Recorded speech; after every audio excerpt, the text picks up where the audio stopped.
topics and opinions expressed in the following show are solely those of the host and their guests and not those of W4CY Radio, its employees, or affiliates. We make no recommendations or endorsements for radio show programs, services, or products mentioned on air or on our web. No liability, explicit or implied, shall be extended to W4CY Radio or its employees or affiliates. Any questions or comments should be directed to those show hosts. Thank you for choosing W4CY Radio.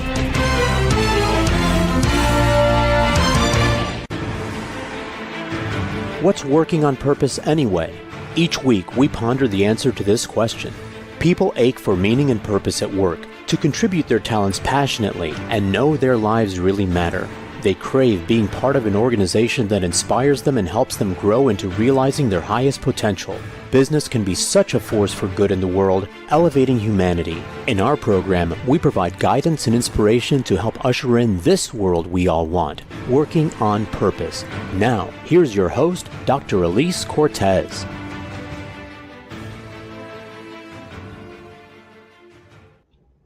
Welcome back to the Working on Purpose program. Thanks for tuning in again this week. Great to have you. I'm your host, Dr. Elise Cortez, joining you live from Dallas.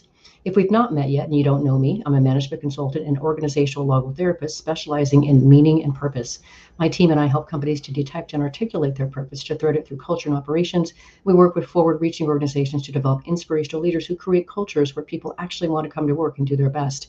And we provide programs that enable individual team members and leaders to discover and unleash their passion and purpose at work to catalyze fulfillment, engagement, and productivity. You can learn more about us and how we can work together at elisecortez.com.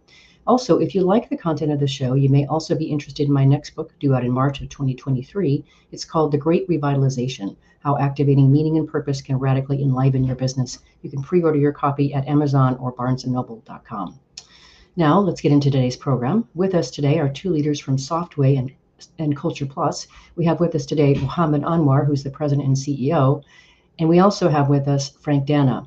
They are the authors or co-authors of Love as a Business Strategy, and they also have a podcast by the same name. They're joining us today from Houston. We're going to be talking today about their own cultural transformation, starting from what they describe in their book very viscerally to the vibrant culture based in love today. Frank and Mohammed, welcome to Working on Purpose. Thank you. Hello. We're excited to be here, very much so. Absolutely. Well, as I mentioned before we got in there, guys, I'm such a big fan. I'm a big fan. I just really appreciate that you wrote the book so openly, so beautifully. You know, it's the real deal. And I mean, many people wouldn't be willing to share some of the things that you did. And it so makes the read and the journey so important and accessible. So I definitely want to talk about that as well as we go along here, along with the 6 pillars that you talk about in the culture. But before we do, let's start with introductions if we can. One of you go first, if you would just briefly share who you are. And I do want to hear how we started Softway as well. Cool. So my name is Mohammed Anwar. I'm the president and CEO of Softway and Culture Plus. Softway is a technology and communication services firm, and Culture Plus is a culture as a service firm. Started Softway when I was 20 years old, pursuing my computer science degree about 20 years ago. And it came by as a need because I was looking for jobs and I was struggling to find jobs for myself, especially as a international student and as an immigrant looking for work here, and came to the conclusion that starting my own business would be probably more effective, and I'm glad I did. So here I am 20 years later. You know, that's one of the things I like to say, Mohammed, is one of the reasons that America is great is because of people like you that come to us. And I really appreciate and applaud that. So that's already a great way to start. You're welcome. Frank, what about you?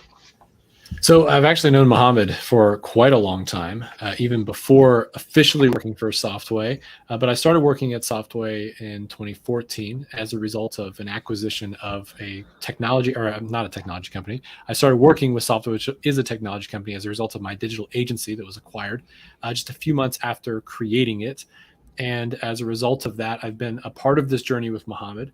I was invited in, as we talk about in our book, into helping him and ultimately helping myself grow in what it means to love and care for those around us. So I've been able to see Mo in a couple different capacities, outside of work, inside of work, under pressure. And it's been very interesting to not only watch his dramatic change as an individual, but also how that's impacted myself and the rest of the team at Softway. So now I'm Also helped co-found Culture Plus, which Mohammed mentioned earlier. So we're still on this journey together, and it's only becoming more vibrant and more exciting as we continue to move into more of our passion. Nice. Very nice. Okay, great. So if I do the math, that means Softway must have started about 2003 or something like that. Okay. Yeah, exactly. Yep. Yes. So here you are, you're, going along well. You've got offices in Houston and in India, and you're growing the company. But you say in the book, Mohammed, that you realize that you've learned how to be an effective CEO on the fly, on the job training, if you will, Mhm. and that you probably missed a lesson or two, as you say in the book. So you recruited some executive leaderships from IBM and Microsoft to show you how to actually scale and grow the company to the next level. And so what did they advise you to do? I knew it because I read the book, but what did they advise you to do to grow Yeah, up, no. basically? Um, to set context, right? Like as a 20 Yeah. year old, have no business experience or no formal education in business. I started to venture out to build a technology firm, and I did decently well, I think. And a point came where that success drove me to become a little more greedy, perhaps, and want more, and grow more. So I was hungry for that growth. And so I decided to bring in veterans from the industry, like from the likes of the Microsofts and the IBMs and those type of firms, to come join our company, to be there to guide me and direct me and assist me. And in that process, I think I developed some behaviors which are probably already brewing, but it was reinforced with this corporate leaders that told me that I have to behave a certain way, act a certain way, lead a certain way. My office needs to be in a certain part of the organization. I need to drive a certain type of car. I need to do certain things in a certain way because I'm the CEO. And I have to carry myself with this gravitas that is needed to be successful in the business world. To be honest, all of that sounded, yeah, that makes sense. And I started to embody a lot of those behaviors, and I became overly less or overly apathetic to people's situations, people's conditions. I was just all about the money, the business, and success. And yeah, so they kind of helped me. I don't blame them because I'm ultimately the accountable one. But at that moment in time, I was heavily influenced. And also watching the corporate world that I had interacted with, it seemed that that's how success was meant to be. So I was like, yeah, totally. I agree. I have to do this. But you know, my story as it goes, it wasn't very successful. We were almost on the verge of bankruptcy after hitting a pinnacle of success. We had over 300 employees, and I was driving my fancy cars, flying planes across Texas. And the next thing you know, our business, it wasn't working. People were quitting left and right. We were hemorrhaging cash, and we were struggling to survive. And in a deep moment of introspection, I realized this was all my fault. My selfish attitude, my desire for greed, money, and my behaviors had created a toxic workplace environment that was founded on fear. And people weren't showing up to do the best work of their life, and they weren't there to work with purpose and passion. And it was almost destroyed our company. Mhm.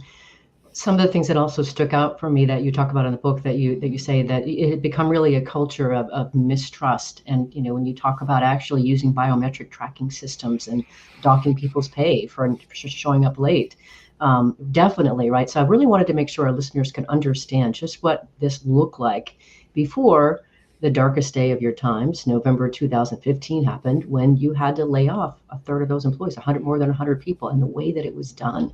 So would you share that day and just what happened and how it was done? I think I'll share my perspective, but I think Frank can give a different perspective because he was actually part of the audience that heard the message and stuff. So I'll just tell you, for me, it's a day that I will never forget because the layoffs were done in a way that I have regret. I still have remorse over how it was done, and it was quite honestly dehumanizing. I'm still reeling from it, but working on changing how I show up today, tomorrow, and in the future. But Yep. Frank, you can give a little bit of insight since you were hearing it, witnessing it from where you were. So we had to lay off, around a third of the company, and I was unfortunately one of the directors that had to sit in a room and look at a list of people and say, who out of this list has to go, right? And the decisions were made and suggested to Mohammed that everyone be laid off at the same time in a separate room from the rest of the employees that are still going to be remaining. And so when the day of this layoff happened, everyone was split into two different places at the exact opposite sides of our office space. The area where the cafeteria was located was where everyone that was safe and not being laid off was going to be positioned. And everyone else was brought into one large conference room, laid off at the same time. That group of people had to then walk out of the conference room, walk into the bullpen area, collect all of their belongings without speaking to anyone who was staying on board at Softway, and then were escorted by security guards off premises. So when the rest of us inside of that other room walked out of that space, they were just gone. They had vanished, right? There was no opportunity to say our goodbyes. There's no opportunities to shake hands for one last time or show anyone any sort of care or appreciation. That when Muhammad talks about the inhumane way that we treated them and the level of mistrust that existed, I think that moment in time really showcased all of those behaviors and what they had led to in a moment of this extreme example of what this type of culture had created. And a similar thing happened in India. Mm-hmm. When I read it, I had a visceral response, gentlemen. I mean, just a visceral, awful response, the way that you just really painted the picture. And it took me back. I got into the human capital industry about 25 years ago, starting in 99, I think it was, 98. And I remember back then, that's how it used to be done, is people would be walked out of the office and dumped into the parking lot. And it was dehumanizing, and it was humiliating, and it was just gross. And anyway, I appreciate that you really let us into that's what your world looked like. So now, you went into a deep introspection period there, Mohammed, and somehow you came upon this notion of embracing love as a business strategy. So first, I want to understand a little bit about what that process looked like. How'd you get there? That's quite a departure. And then what does that look and feel like? Sure. So about 2 weeks after our darkest day, the layoffs, at that moment in time, I was going through the lowest point of my life. I really questioned if I was even the right person to lead the company, if I was really meant to be a CEO. And I questioned if our company's doors needed to stay open. That's kind of the state of mind I was in and the stage of life. And so 2 weeks after that, one of our customers happened to give me tickets to go to a football game for my alma mater at University of Houston. And I took that as an opportunity to just forget about everything and bring in a distraction into my life and go watch the Houston Cougars play football. And it was their 10th game. And they were 9-0 that season. They were like on the Cinderella season. It was a big turnaround. So I was excited to go in person. I went there with my brother.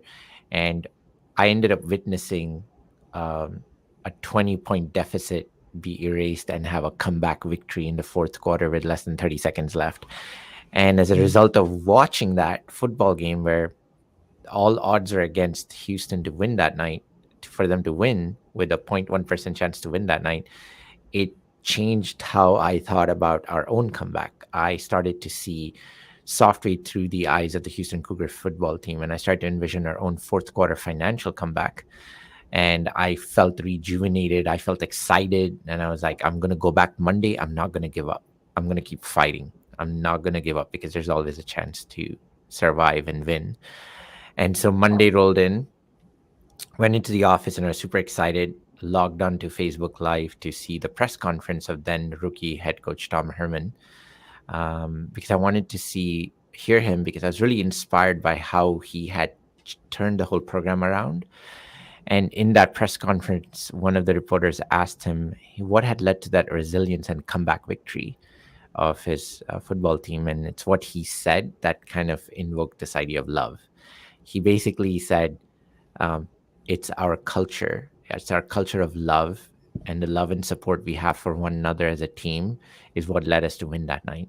And he began to expand. This is not the love you bro, love you dog kind of love. This is genuine, you have my heart in your hand kind of love. And he also expanded where championship teams are built on this culture of love, and you can have all the talent you want on your team, but if you don't love one another and support one another, you ain't going to win no championships.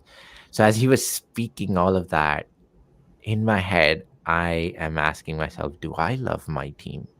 Do I care for my team the way Coach Herman is describing the culture of love? And the resounding answer that kept coming back to me was no, I don't.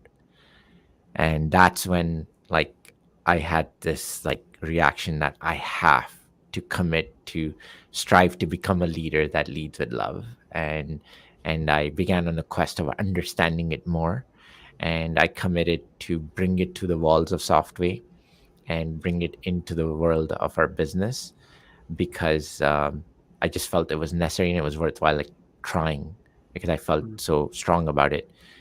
And a few weeks later, I ended up going to Southwest Airlines headquarters, and I'm standing in Love Field, right, in the headquarters of Southwest Airlines, whose New York Stock Exchange symbol is LUV. And I'm like, is this the universe's way of telling me that I need to go on this journey of love? Yes. And I'm walking the hallways and I see the sign that says servant leadership. And I had never heard that in my entire life until that point in time. I had only heard of servants and leaders from the context of my Indian culture and background, where servants are at the lowest level of society and leaders at the high level of society, and leaders serve servants. Sorry, servants serve the leaders in the society. That's all my context of servant leaders was. Never heard of this concept of servant leadership.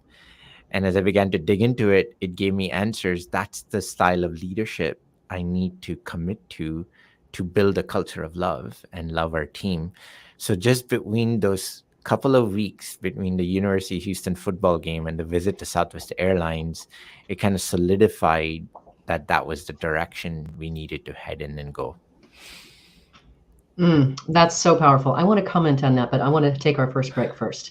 Let's do that. I'm your host, Dr. Elise Cortez. We've been on the air with Mohammed Anwar and Frank Donna of Softway and Culture Plus. They are the authors or the co-authors of Love as a Business Strategy, Resilience, Belonging, and Success. We've been talking a bit about how they started their company, their earlier growth pains, the big problem that brought them into this place of laying people off. Now, after the break, we're going to talk about more of their transformation and the 6 pillars that they now inculcate into their culture to actually keep it strong and thriving. Stay with us. We'll be right back.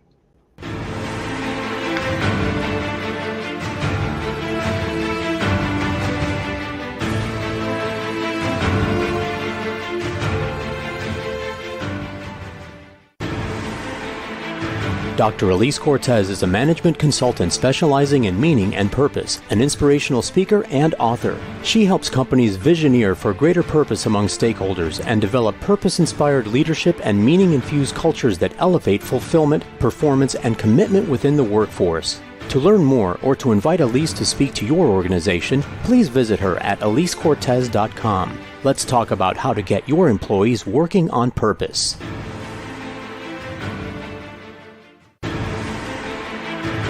This is Working on Purpose with Dr. Elise Cortez. To reach our program today or to open a conversation with Elise, send an email to Elise, A-L-I-S-E, at elisecortez.com. Now, back to Working on Purpose.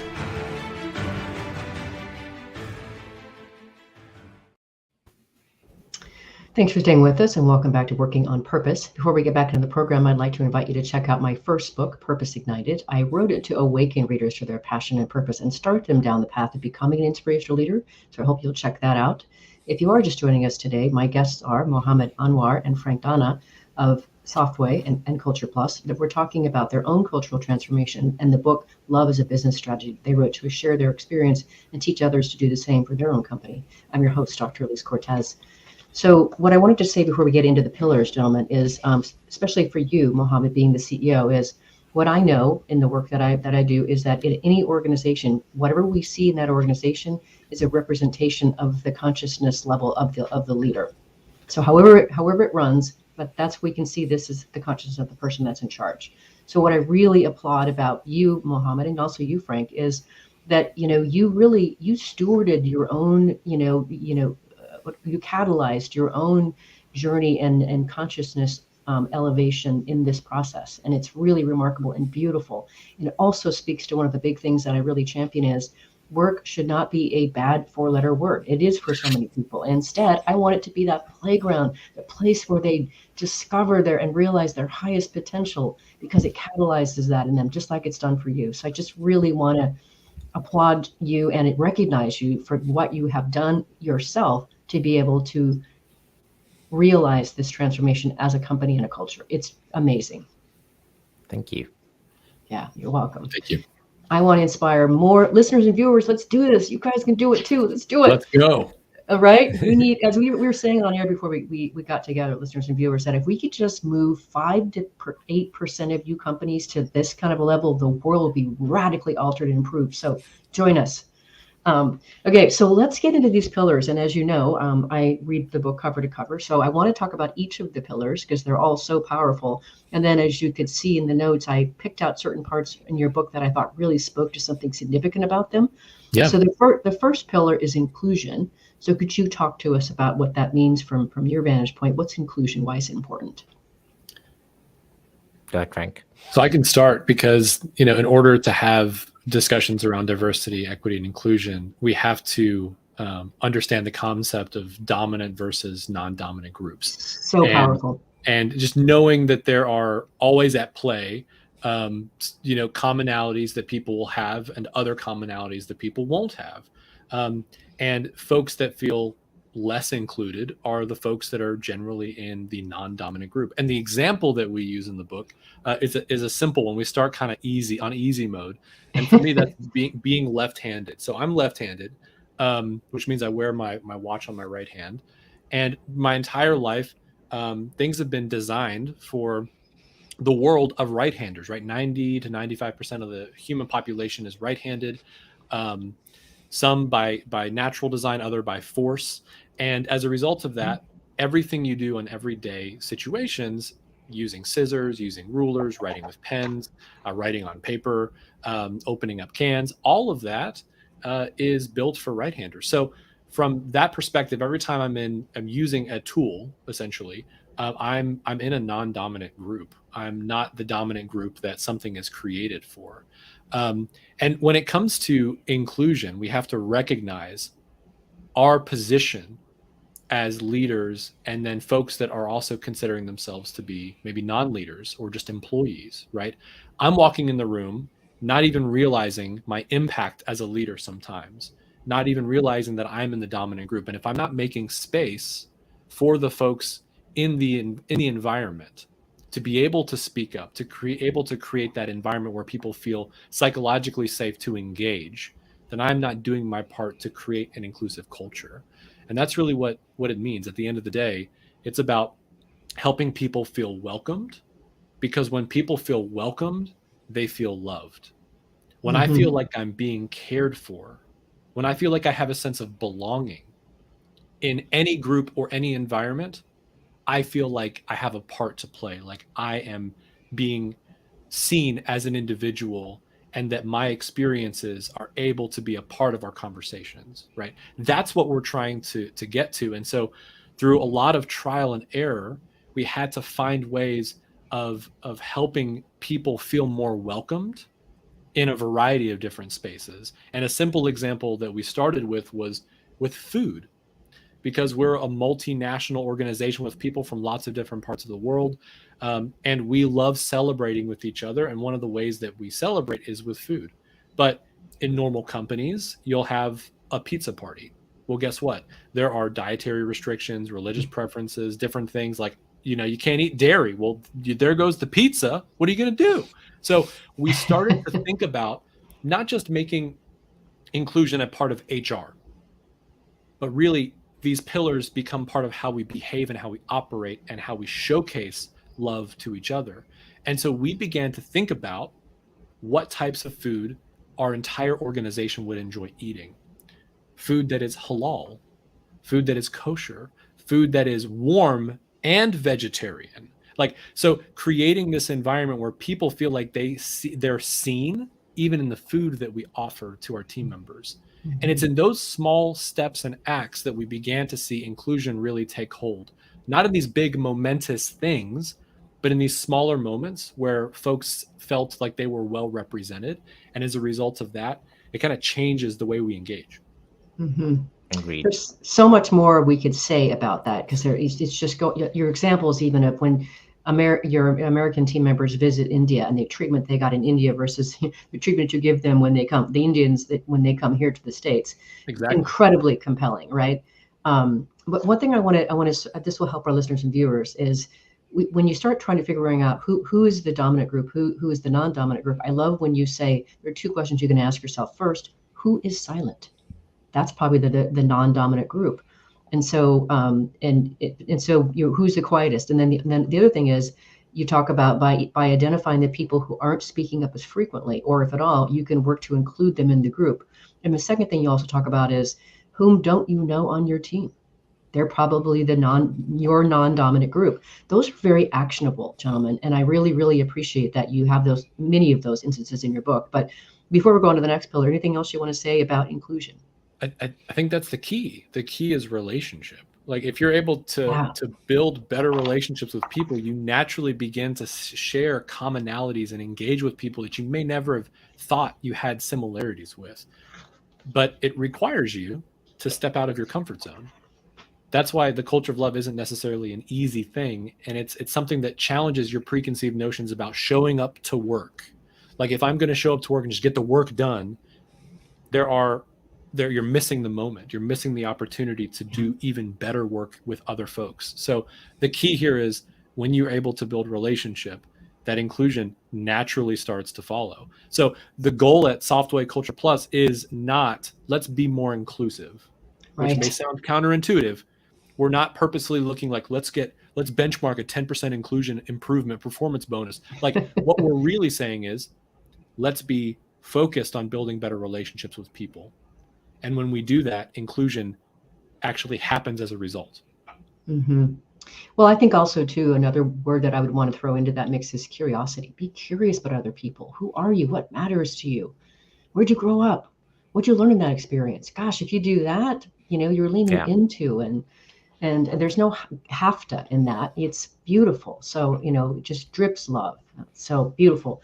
So if we go into empathy as your next pillar, I just want to read quickly what you say in the book, and then I'd like one of you to comment more on empathy. But I think this is just so perfect, and I've never seen anybody quite discern it this way. But you say in your book, as one of our colleagues says, empathy is being able to turn off your mic and turn up the volume on everyone else. In other words, empathy is about not just listening to the needs of others, but also seeking to understand their emotional experience. That is so beautiful and so perfectly delineated. Thank you. Frank, I think another key area is to show the understanding between what we faced with the sympathy versus empathy. There was so much of confusion at Softway. Frank, if you don't mind sharing that example, I think that'd be great. I'd love to. So when we think about empathy, we usually think about like walking a mile in someone's shoes, right? But the way that we like to talk about empathy, and even how we communicate it in the book, is by contrasting it against apathy and sympathy. Because, in the workplace, and really what we experienced before Mohammed began this journey of transformation and inviting the rest of the leadership team, is to practice apathy. And what we mean by that is, we take care of the business while completely disregarding the person, right? And so that's, if you have a personal thing to get done, do it on your own time.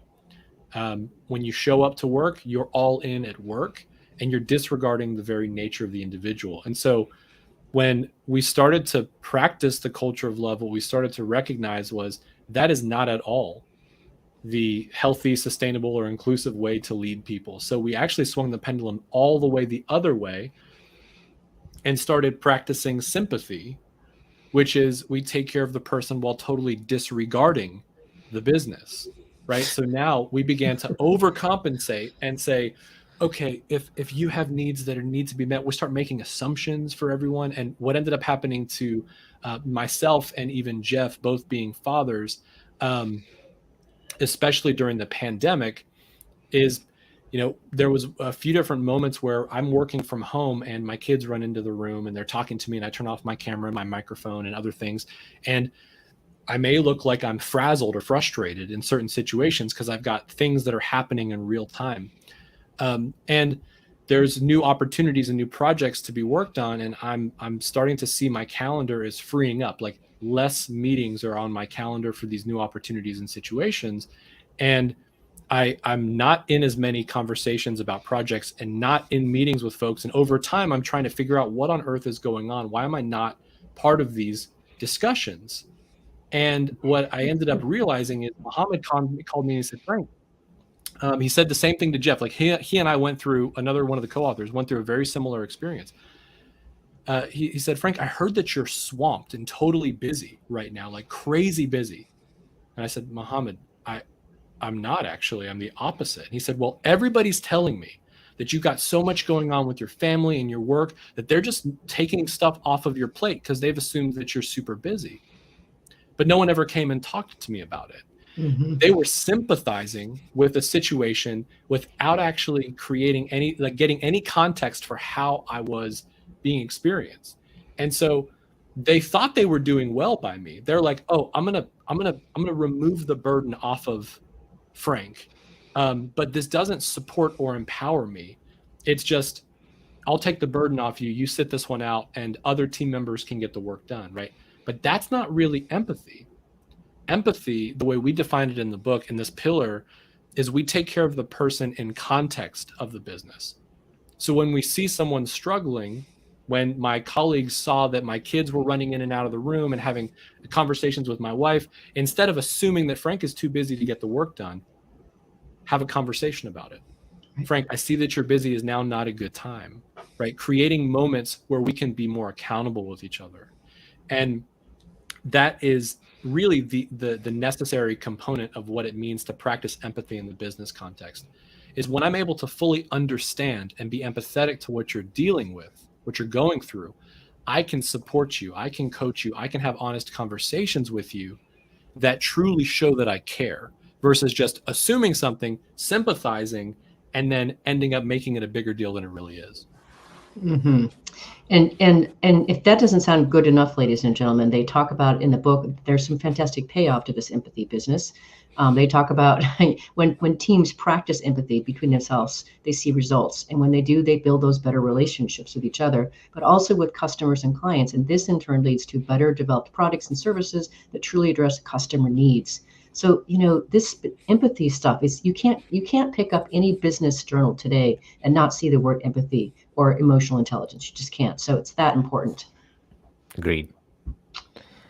All right. Well, let's grab our next break here, then we'll keep going on a few more pillars here. This is just such good stuff. We've been on the air with Mohammed Anwar and Frank Donna of Softway and Culture Plus. They are the co-authors of Love as a Business Strategy, Resilience, Belonging, Success. We've been talking about a couple of the pillars. We're going to grab a couple more after the break. And we're also going to hear about the actual business results of this stuff. And you're going to see the incredible turnaround that practicing this culture of love really did for Softway Culture Plus. Stay with us. We'll be right back.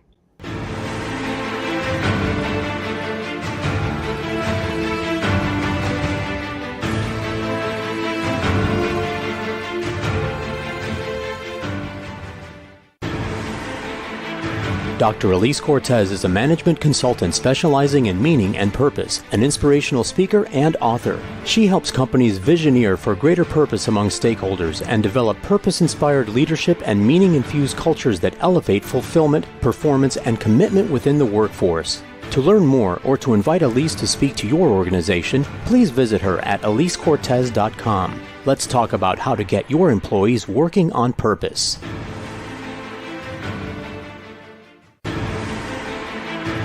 This is Working on Purpose with Dr. Elise Cortez. To reach our program today or to open a conversation with Elise, send an email to Elise, A-L-I-S-E, at elisecortez.com. Now, back to Working on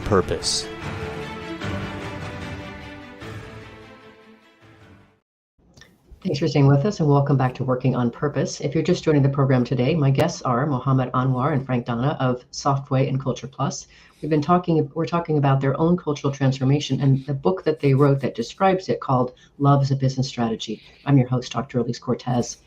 So another pillar that I would love to have you talk about, especially considering that you told us in the beginning that you were working from a culture of fear, is one of the pillars is vulnerability. Yeah. That's quite a departure. So talk to us a bit about vulnerability. There's a couple of things that I want to popcorn in there as well. Sure. If you don't mind, I'll probably cover vulnerability by also covering forgiveness and trust all at the You've same got time. it. if That that's sounds okay. great. Yeah. Awesome. I think vulnerability is something that is not very present in the corporate workplace. And so for me personally, the biggest lesson in vulnerability came from when I was visiting our India offices. When I was about a year and a half, 2 years into my journey, I decided to go to India to have a regular meeting. But in this trip, I decided to do a town hall. And I wanted to take a gauge around how trust had improved inside of the organization between them and I as a CEO. And so I took a poll and I asked, hey, has trust improved you and I, between you all and I, about 100 plus employees? And only two people out of the audience raised their hand. And when that happened, believe it or not, I was embarrassed. I was disappointed. I was angry. I went through all of the emotions all at the same time. And I felt like somebody had punched me in my gut. And I ended up abandoning that town hall prematurely because I couldn't contain my emotions. Because I felt that I had worked so hard to change things, to change policies, change how we work together, how we recruit, how we onward. Like, so much work had gone in. And to see only 2 out of 100 plus people raise their hand was extremely disappointing. So a few days later, I had the courage to come back and address the company again. But this time I decided to apologize. I I apologized to everybody for my past behaviors and my decisions that I had made that had hurt them and their families. And I began to seek forgiveness from our organization. And as I began to do that, I began to cry. And something you learn about me is I cry a lot. Uh, True. but in that moment, I just began to cry. So I became emotionally not able to contain my emotions again. So I abandoned that meeting as well, prematurely. I just couldn't stand there because I started to cry. And then the last day of our trip arrived, and it was the day we were flying back to Houston. So the team organized a farewell gathering for us. And in that farewell gathering, they surprised me by giving me a book, like a photograph book that was made, like a coffee table book that said, "We love you and we trust you, Mo." And they filled it up with pictures and messages of love and support and encouragement for me.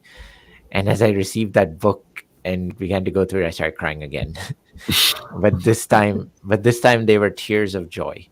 This was something that I really, really needed for myself. It was like validation. It was like everything that I had been doing was worth it in that moment, was the right thing to do, because that book validated how people felt. But I also learned in that moment a very valuable lesson that as a leader, we can make all kinds of changes to our behaviors, to decisions, to processes, policies. At the end of the day, none of that matters unless we apologize, unless we take ownership and seek forgiveness.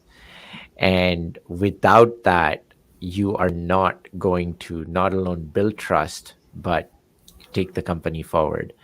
And the key to unlocking that forgiveness is vulnerability.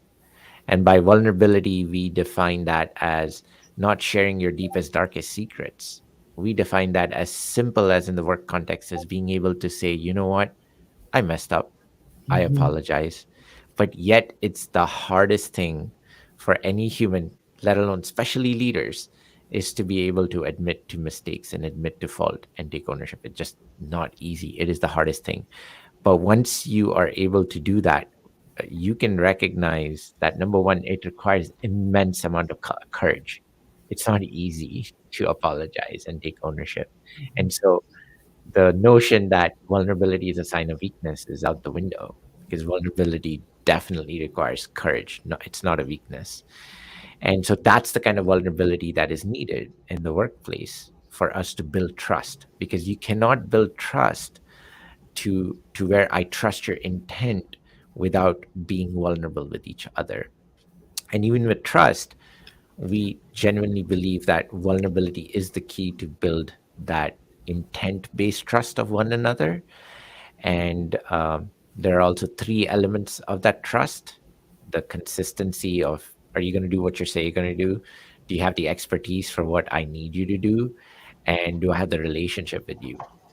And what we outline is that relationship is the most important element of that, because Frank can miss a deadline, he can go make it up, and I'll build back my trust. The level of trust will go back up. Or Frank can make a mistake in his communications document once in a while. My trust might go down just a little bit, but he can recover from it again. But if me and Frank have a fallout and we have a fight with each other, or don't have a relationship at all, it depletes that trust to the lowest levels, even more than the combined two elements. So a relationship is ultimately the key. And if we must learn to love one another, we have to learn their story, because once you learn the other person's story, you'll never not love them. So that's kind of all of those three pillars mixed together. Beautifully done, Mohammed. Beautifully done. And listeners and viewers, just to clarify that, because I do this, I want to teach you these things. He was talking about the pillar of trust and the pillar of forgiveness and the pillar of vulnerability. So those are the three that he covered in that story. And I think what's really important about this is when you create a culture where people can feel safe making mistakes and that they know they're not going to be berated for those mistakes. That's just so important. And you talk about that beautifully in your book. So I wanted to be sure and call that out, because a lot of people, as you both know, right, are incredibly fearful of making mistakes, and rightly so, because they've been blasted for it, and often publicly and punitively. So really important. Well, then that leaves us just with one more, and that's empowerment, one of my favorite things to do in the world. So who wants to tell us about empowerment? I can take that one, because I've got a couple different stories we could tell, and even in the book we talk about a few different stories. From the perspective that we talk about for this pillar, there's a couple things I wanted to share. The first thing is, if you want to complete a task, if you want someone else to complete a task, just call it a task.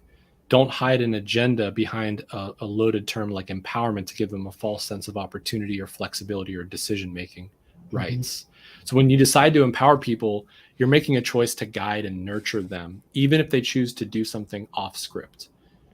If you've given them the opportunity to be empowered and they tell you no, but you've given them that right, how does that make you feel as a leader? Sometimes that puts you in a very uncomfortable situation. So real empowerment means ceding control and decision-making to someone else, and then actually allowing them to do it and giving them the opportunity to learn through that. And so our experience with empowerment coming out of that was our entire organization had gone through this massive transformation. And one of our clients that we worked very, very closely with actually they felt the transformation with the way we were working with them, right? The way that the teams were working, they literally didn't want to leave our meetings. They were like, well, let's just stay in here all day. They were on the other side of the conference room, and we were working on different projects, and they just wanted to stay in the room with us because they started to really like how we worked together. Mohammed would come in the room and everybody would be like, Mohammed! And then someone from their team would be like, who's that? And we'd say, well, that's the CEO. And they're like, what? It was a very different way of working.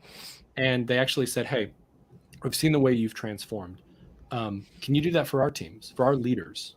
Can you share what worked for you with them? And we were like, that's not what we do. We're not Deloitte, we're not McKinsey, we're not any of these big four. We don't do leadership consulting. And they said, we don't care. We want you to do it because we've experienced, we felt it. And so we thought, no, we're not going to. And then they said, we'll pay you. We're like, well, think about it. Right. So we started. Wait a minute. I want to give you money and you're going to help me. Give you money. Help us. So in 2 weeks, we ended up standing up what we call Seneca leaders. It was a pilot program for this experience that we created out of our own learnings. And in that moment, what we ended up learning about from an empowerment perspective is what we call the power of empowerment, which is when you enable people to go beyond what they think is their skill set. And that gives them that momentum to not want to let you down. So they're going to go above and beyond to make sure that you are seeing them as someone who's capable and who desires to do right by you, because you've given them the ability to do it. And when our clients did that for us, we then saw the direct impact of translating it to how we treated our team as well. And so in that moment, Mohammed, myself, and others had to do that same thing of ceding control and saying, hey, we'll let you take care of this, because we had so much to do, logistics and music playlists. Well, that was my personal thing, was the music. And then I can see that in your background already. All of the stuff that we were trying to get done, our project managers and team members went to Mohammed and said, Mohammed, will you trust us to get this stuff done? Don't micromanage, don't take control, just let us do it. He was like, you know what? You're right. We've been shown the power of empowerment. We need to practice that as well. And so we were able to feel it and experience it. And what we saw is that, man, once you put that to work, it does incredible things for you. But as a leader, you have to know that when you're talking about empowering people, you're not just giving them a task, you're giving them an opportunity to learn and grow. And you have to be willing to allow them to move forward. And I think that's really the key. It is. And that they will very likely do it very differently than you ever expected from your perspective it should be done. And many times it comes off way better, right, than the way that you would have gone about it. So empowerment works. So we've got a little bit left, just a little bit time left of the show. Now remember the show, Let's Do the Numbers? We have to share the dynamic results of what this whole embracing love as a business strategy has done for you. So share a few of these amazing numbers that are in the book. What happened? Yeah. So as I mentioned, we were on the verge of bankruptcy in 2015, 2016, and we were also in 7-figure debt. Lots of other things on the line. It was really bad. But from 2016 to 2019, within 3 years, we tripled our revenue. We were able to improve our EBITDA margin by 42 percentage points. We went from the red to the black, and we were able to improve our account size from 6 figures to 7 figures. We were able to bring in the revenue per employee increase by 269%. And our attrition went down from 30% to 12%, which for a technology services business based out of India and US, that is well below average. So that's kind of the tangible business results we saw just within a matter of 3 years. And by the way, by that time, all our debt was also paid off. So if we were like cash fluid, cash positive, our balance sheets are looking really good.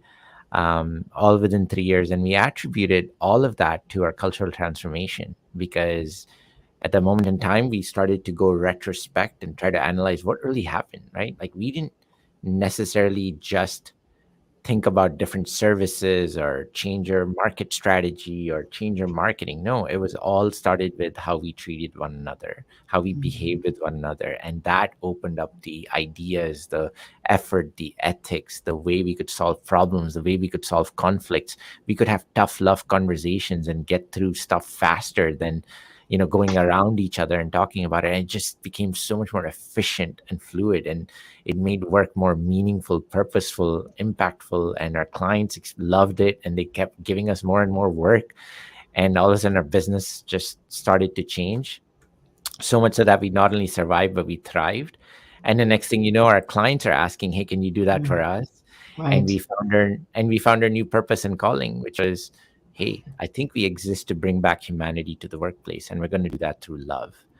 And so we wanted to write a book about it. So we wrote a book, Love as a Business Strategy, to tie in not just all of our story, with especially our failures, but also all the tangible results and how to do it with a playbook, so that we could spread this message to the world and hope that we can bring back humanity to the workplace and do it through love.